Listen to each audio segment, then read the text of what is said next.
Being a good driver is all about knowing the small details and developing small habits that allow you to perfect your driving abilities. From knowing trivial things about your car to understanding how to behave under certain road conditions, there are many tiny details that you might not know about and that might seem minuscule, but in actuality allow you to bring your enjoyment, safety, and convenience on the road to a much greater level. Today, we'll be taking a look at some of the most important things you should learn as we take a look at 8 brilliant car pro tips less than 10% of drivers know.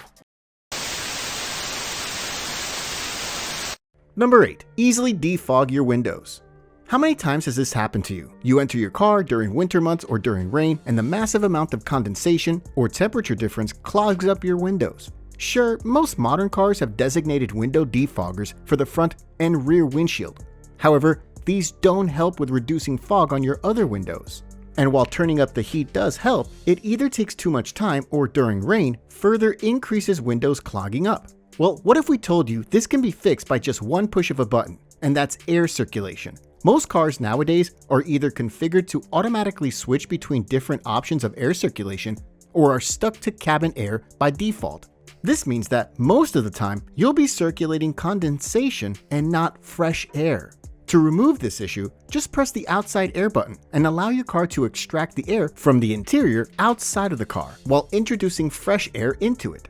This will allow the cabin to rid itself from condensed moisture and thus reduce window fogging drastically while also allowing you to breathe more freely. Number 7. Fuel door location. We've all been there. You go to a gas pump, you park your car, and go outside to fill it up, and boom, the gas door is on the other side. And now you have to repark and reposition your vehicle to be able to refuel it. This is a major inconvenience for most drivers. However, what if we told you that the vast majority of cars has an indicator on the inside that tells you where the fuel tank door is located? Just take a look at your gauge cluster, specifically the fuel gauge. If you're driving a modern car, you'll most likely see an arrow next to the fuel pump icon that points to the side of the car that the fuel tank door is located. That said, older cars, as well as some new models, have a different, in our opinion, even better solution to this issue. Take a look at the gas pump icon on the fuel gauge. Now, look at the location of the pump pistol. If it's located on the left side of the pump, then that's where your fuel tank door is located, and vice versa. Don't believe us? Well, run to your car and take a look, and you'll see that we're right. Number 6. Salt eats up the driveway. During winter months, most roads are covered in salt because salt easily dissolves snow and ice, making roads far safer. However, what if we told you that this isn't the only thing salt eats up? If you notice some weird wear and damage on your driveway and don't recall striking it with a pickaxe to create that distressed, brutalist look, the issue you might be facing is the salt falling off your tires and wheels and eating up concrete. As a result of this, you might be more careful during winter months about driving your car directly onto your driveway, especially if there's no snow on it. If the weather conditions allow it, it would be best if you washed your car at a self-service washing station prior to going back home during times when snow and ice are present on the road. Also, if the weather gets warmer, you might also hose down your driveway to eliminate all the salt sticking to it, minimizing damage. Ultimately, you might want to park your car on the road during times like these, as tarmac is not as nearly as porous as concrete is. That said, please don't hose down your driveway if the temperature is still very low, as logically, you might ice it up and prevent yourself from even parking the car there in the first place. Number 5. Finding your car. Let's be honest, you've lost sight of where you park your car more than once. We've all experienced this more than we'd like to admit. And those mini heart attack moments will be a thing of the past if you do just one simple thing. First, park your car. Then exit your car and pull out your phone. Go to Google Maps or Apple Maps and just put a marker on the location you're currently at. Because both of these systems are extremely precise, you'll be able to pinpoint the exact location of your car no matter where you're situated. Be that road parking, a parking block, a national park, or whatever. Plus, you can always name the marker however you like, meaning that you can leave information about the floor your car is parked on if you're in a parking block, or any other information that you deem necessary. Number 4. Never underestimate the power of an organizer. Tell us something. Is your cargo area filled with arbitrary stuff that just flails around as you drive? You don't have to be ashamed. Most Americans don't really care about their trunk space. and most of us did or still do this.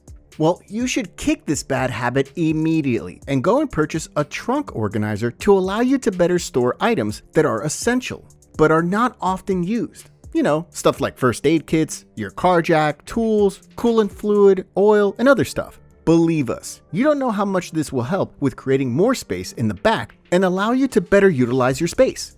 Additionally, another benefit you get from this is not getting scared that something is wrong with your car's suspension. You know that sound on the rear axle that occurs sometimes while going over a bump? Yeah, check and see if there's something loose in the back before you write it off as a suspension problem. Number 3, always have a tire inflator on you. Since airless tires are not developed yet, you might think about getting a portable tire inflator. These little bad boys are compact little compressors that are extremely convenient, as you can power them from your car's lighter slot, allowing you to inflate your tire pretty well and pretty fast if it deflates mid-journey. In my personal experience, a true lifesaver because I've used it more than once, and it saved me an unnecessary trip to the tire shop more than once.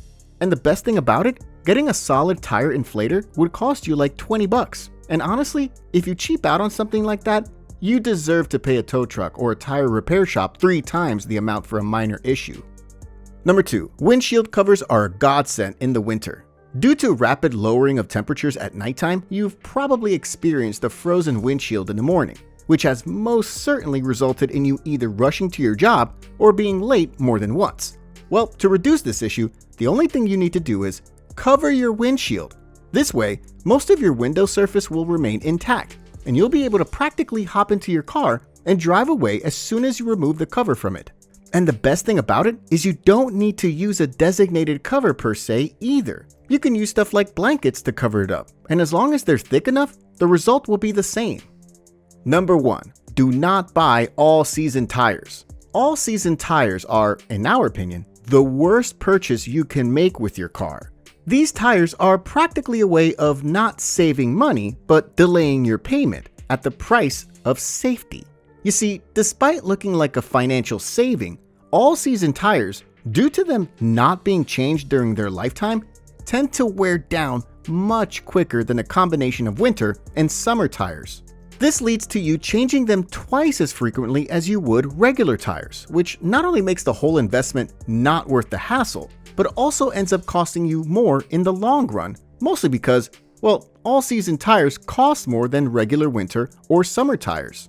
In addition to that, these tires have a completely different tire pattern to both summer and winter tires that allows them to behave adequately during both conditions, but not excel in any specific regard.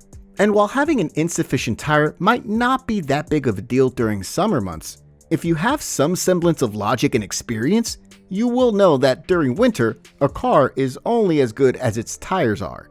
So please, if you value life and love your family and care for others on the road, don't buy all-season tires.